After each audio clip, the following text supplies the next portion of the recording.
नमस्कार। आज का मेरा जो विषय है वो है मंत्र। मंत्र क्या है? सबसे बड़ा इस ब्रह्मांड का जो मंत्र है वो है ओम। ओम वैसे तो कोई शब्द ही नहीं है, ये एक भ्रमर है, एक गुंजन है आपके शरीर से। वायु आप चलती है तो आपको उसकी आवाज आती होगी। ये वायु की आवाज ही समझ लीजिए। जो भी हमारे मुख से निकल रहा है उसके पीछे कुछ नहीं है, केवल एक वायु है जो उस तरीके से निकलती है और आपके कानों में भी वायु के द्वारा प्रवेश होकर सुनाई देती है। ये वायु ही तरंगे हैं। बहुत ज्यादा इसमें शक्ति होती है। कटु बोलोगे तो कटु ही आपको फल मिलेगा, और मधु बोलोगे, मधुर बोलोगे, अच्छा बोलोगे, अच्छी भावना से बोलोगे तो फल भी अच्छा ही मिलेगा। मंत्र सिर्फ इतना ही होता है।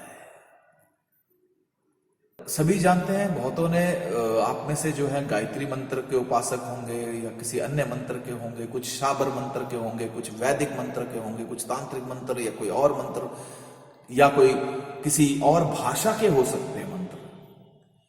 तो वो आप पर निर्भर करता है। पर मंत्र सभी जानते हैं कि मंत्र बोलते हैं और कुछ कार्य हो जाते हैं। होता कैसे है? जैसे मैंने पिछले एपिसोड्स में बताया कि आपके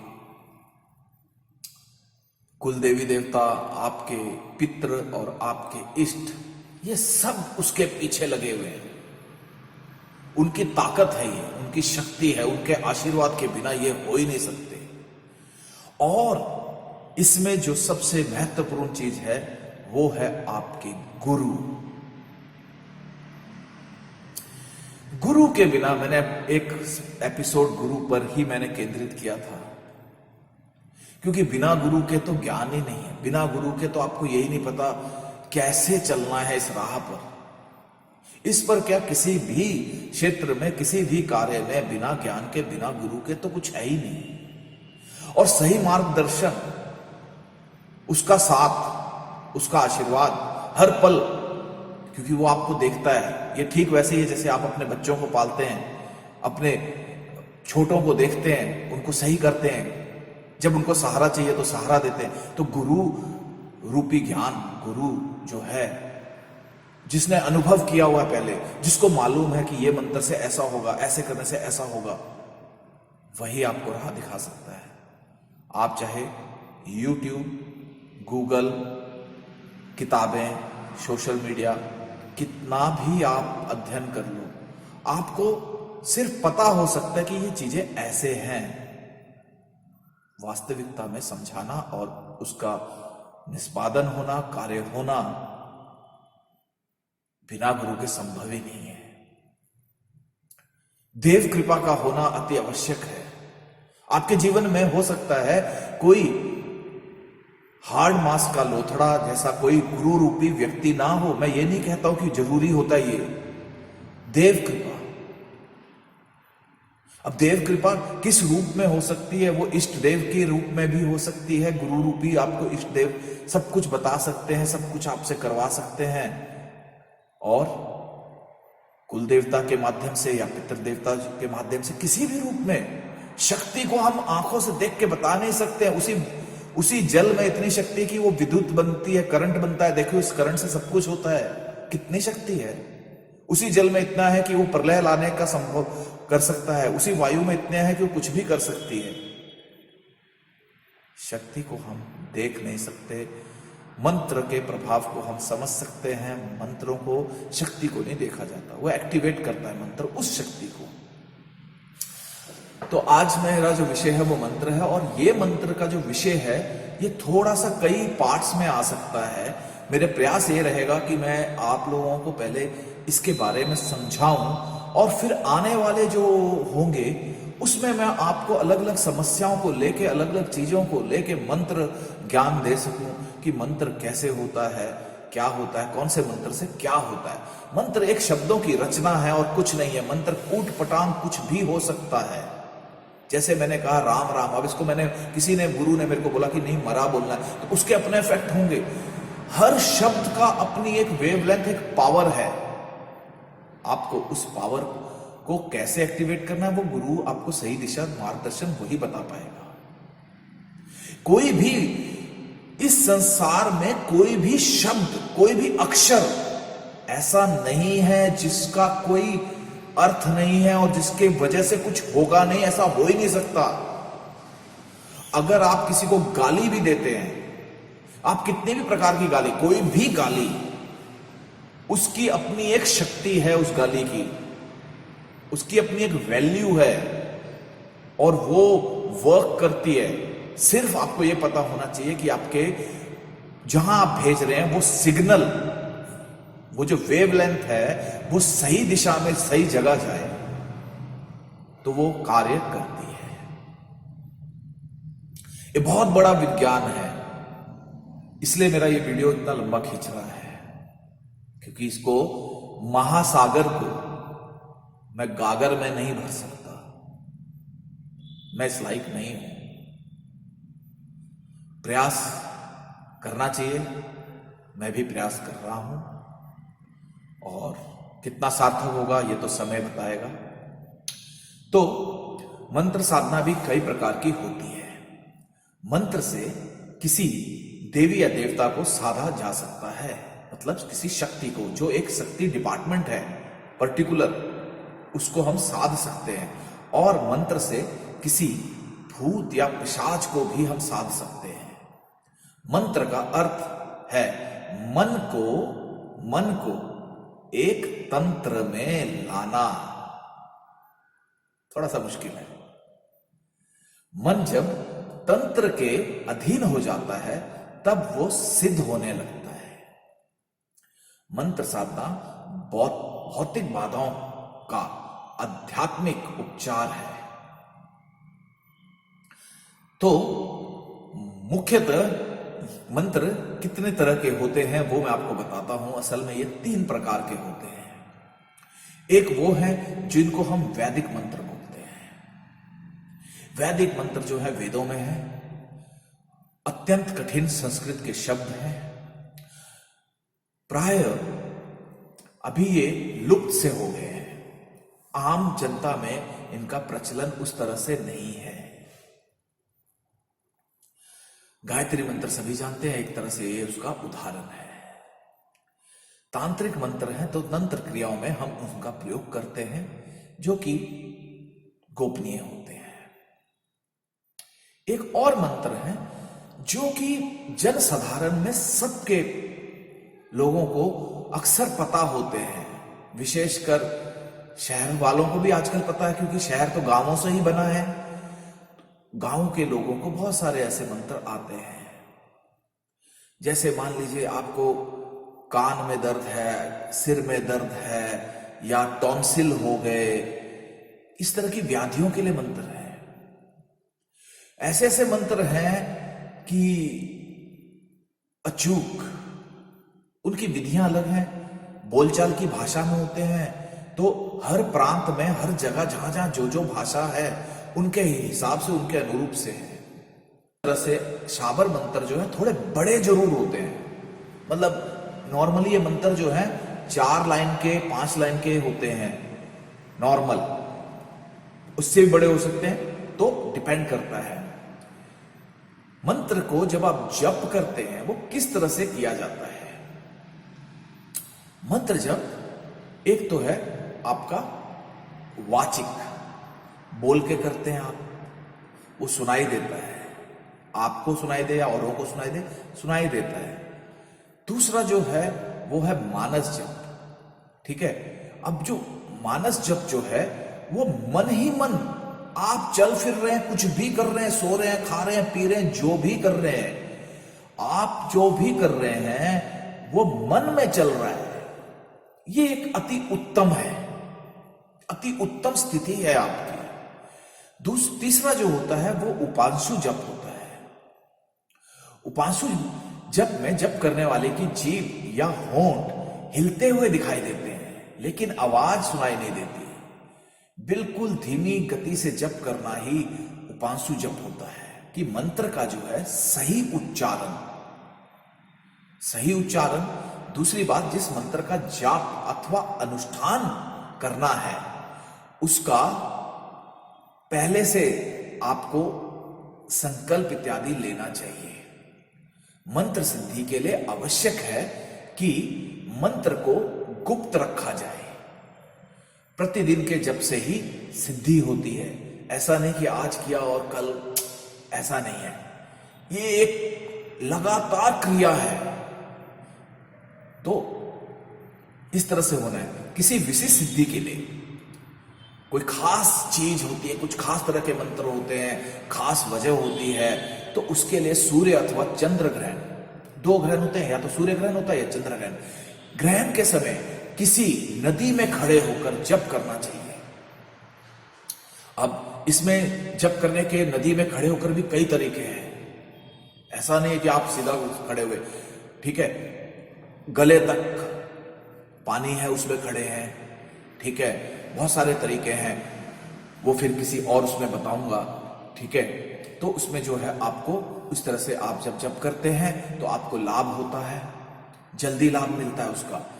जप का 10% यानी दशांश हवन करना चाहिए। उसके बाद वही 10% तर्पण, 10% आपका जो मार्जन है, 10% ब्राह्मणों को आपको भोजन कराना है। फिर दक्षिणा भी देनी है ब्राह्मणों को। यंत्र क्या है? आपने देखा होगा खास करके कुछ डिजाइन, आड़ी तिरछी रेखाएं, उनमें कुछ संख्या लिखी हुई 1 2 3 कुछ अलग अलग, या फिर उसमें कुछ शब्द अक्षर लिखे हो। वो तांबे पे हो सकता है, चांदी पे हो सकता है, सोने पे हो सकता है, कागज पे हो सकता है, या फिर भोजपत्र पे हो सकता है। यंत्र साधना सबसे सरल है। बस यंत्र लाकर उसे सिद्ध करके घर में रखने पर अपने आप कार्य सफल होते हैं। यंत्र साधना को कवच साधना भी कहते हैं। यंत्र को 2 प्रकार से बनाया जाता है, जैसे मैंने कहा, अंक द्वारा और मंत्र द्वारा। यंत्र साधना में अधिकांश अंकों से संबंधित यंत्र जो है वो अधिक प्रचलित है। असल में क्या होता है कि जब हम उसको अंक द्वारा लिखते हैं तो उस पे मंत्र को हमें उससे प्रतिष्ठित करना पड़ता है। जब तक वो यंत्र जो है किसी कार्य का नहीं है।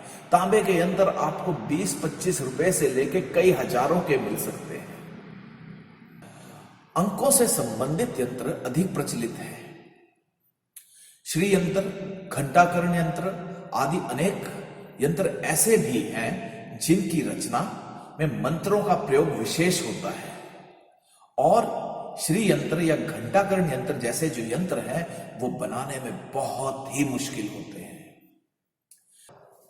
इसमें मैंने कहा भोजपत्र हो या धातु हो या तांबा या कोई ऐसी चीज या चांदी हो, इन पे विशेष स्याही, जो स्याही है वो विशेष होती है। वो आपके अष्टगंध भी हो सकता है, जिसमें अष्टगंध जब मैं कह रहा हूं तो उसमें 8 प्रकार के गंध का इस्तेमाल होता है, जिसमें गोरोचन और कस्तूरी जैसी दुर्लभ और बहुत मूल्यवान वस्तुएं इस्तेमाल होती हैं। आकृति, चित्र या संख्याएं बनाई जाती हैं। इस तरह से इन आकृति की पूजा की जाती है, अथवा एक निश्चित संख्या तक उसे बार बार बनाया जाता है। मतलब यंत्र को हम कई बार बनाना पड़ता है। ऐसा नहीं है कि एक यंत्र से काम चल जाए। वो डिपेंड करता है, निर्भर करता है कि क्या है। सबका अलग अलग विधान है। इन्हें बनाने के लिए विशिष्ट विधि, मुहूर्त और अतिरिक्त दक्षता की आवश्यकता होती है। यंत्र या कवच भी सभी तरह की मनोकामना पूर्ति के लिए बनाए जाते हैं, जैसे वशीकरण, सम्मोहन या आकर्षण, धन अर्जन के लिए या सफलता या शत्रु निवारण, भूत बाधा निवारण, होनी अनहोनी से बचाव, किसी भी तरह की जो समस्याएं हैं उनके लिए यंत्र बनाए जा सकते हैं।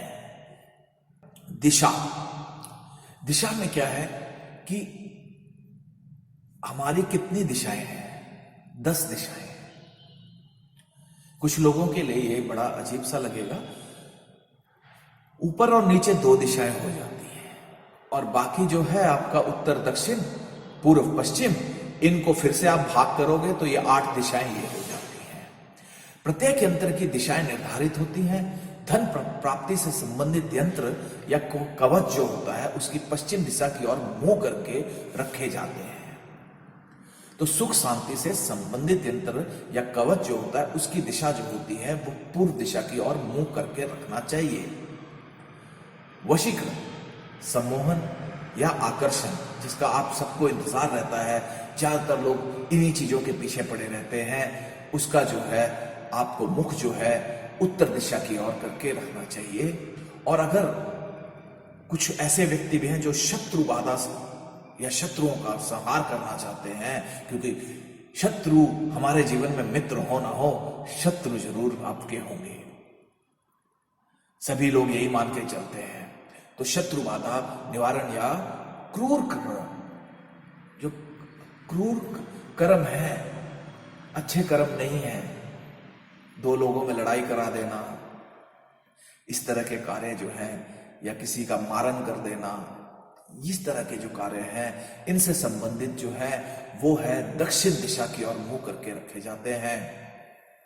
इन्हें बनाते वक्त या लिखते वक्त दिशाओं का विशेष ध्यान रखा जाता है। योग साधना जो है वो बहुत ही आवश्यक होती है। जो लोग मंत्रों को सिद्ध करना चाहते हैं, सभी साधनाओं में श्रेष्ठ मानी जाने वाली जो है वो योग साधना होती है। यह शुद्ध, सात्विक और प्रायोगिक है। इसके परिणाम भी तुरंत और स्थायी महत्व के होते हैं। योग कहता है कि चित्त वृत्तियों का निरोध होने से ही सिद्धि या समाधि प्राप्त की जा सकती है। अब जो ये योग का मैं कह रहा हूं, क्या है? सबसे पहले मैंने कहा मंत्र क्या है? मन को तंत्र से जोड़ना। और योग क्या करता है? मन को एकाग्रचित करके उस आत्मा को बताता है कि तुम क्या हो। तो योग साधना में अगर आप उस स्तर पे आ जाते हैं तो मंत्र आपका मुख से बोला हर शब्द, हर ध्वनि, कोई भी ध्वनि निकले, वो अपने आप में ही मंत्र है। अगर आप योग को इस पराकाष्ठा पे ले जाएं जहां आपने मन को साध लिया और आप नृत्य करें, आप करतल ध्वनि करें, तो जो करतल ध्वनि है वो ध्वनि ही अपने आप में मंत्र का कार्य करेगी। तो योग तो इतना श्रेष्ठ, योग के आगे सब चीज शून्य हो जाएगी। मन, मस्तिष्क और चित्त के प्रति जागृत रहकर योग साधना से भाव, इच्छा, कर्म और विचार का अतिक्रमण किया जाता है। इसके लिए यम, नियम, आसन, प्राणायाम और प्रत्याहार, ये 5 योग को प्राथमिक रूप से किया जाता है। जो ये 5 हैं उसमें अभ्यस्त होने के बाद धारणा और ध्यान स्वतः ही घटित होने लगते हैं। योग साधना द्वारा असिद्धियों की प्राप्ति की जाती है। सिद्धियों को प्राप्त करने के बाद व्यक्ति अपनी सभी तरह की मनोकामना पूर्ण कर सकता है। असिद्धि, आपने जिसने भी हनुमान जी की भक्ति की होगी, हनुमान जी को मानते होंगे और हनुमान चालीसा को पढ़ा होगा, जिनको कंठस्थ है तो वो तो श्रेष्ठ है ही, जिन्होंने सिर्फ पढ़ा भी होगा या दोबारा पढ़ लें, अष्ट सिद्धि नव निधि के दाता। ये जो अष्ट सिद्धि और नव निधि के दाता जो हैं वो हनुमान जी हैं। क्यों है मैं वो आपको बताता हूं। हनुमान जी तो हर युग में रहेंगे, अमर है। हनुमान जी है, उनकी कुंडलनी शक्ति जो है वो आपके मूलाधार से लेके सहस्त्रार तक पहुंची हुई है। इस वजह से वो अष्ट सिद्धि नवनिधि के दाता है। कुंडलनी शक्ति जागृत करने के बहुत से माध्यम हैं। मुझे पता है कि आपको, जैसे मैंने कहा, तो आपको शायद अच्छा लगेगा, जानना चाहोगे कि क्या है। छोटा सा अंश छोड़ के जा रहा हूं। कुंडलनी जागृत करने के बहुत अपने आप में महासागर है। कुंडलनी शक्ति, जैसे मैंने कहा कि योग विद्या, योग साधना से जागृत की जा सकती है, विशेषकर उस गुरु द्वारा जो खुद उसने जागृत की हो, या उसको ज्ञान हो, या उसने उस पर कुछ ना कुछ किया हो। बहुत सावधानियां इसमें बरतनी होती हैं, क्योंकि इस शक्ति के आगे जितने आपके एटम बम, अणु जो बम है, वो असंख्य बम भी उसकी शक्ति के आगे फेल हैं। ये है कुंडलनी शक्ति। हर व्यक्ति में कुंडलनी होती है, तो उसको योग द्वारा करना इतना, जितना मेरे को होंठ हिलाना आसान है उतना आसान नहीं है। अब दूसरा मार्ग जो होता है वो तंत्र मंत्र का मार्ग होता है, और उसमें बहुत सारी तरह की प्रक्रियाएं होती हैं। मंत्रों द्वारा भी होती है, तंत्र द्वारा भी होती है। इसमें एक मैं आपको थोड़ा सा बताऊंगा।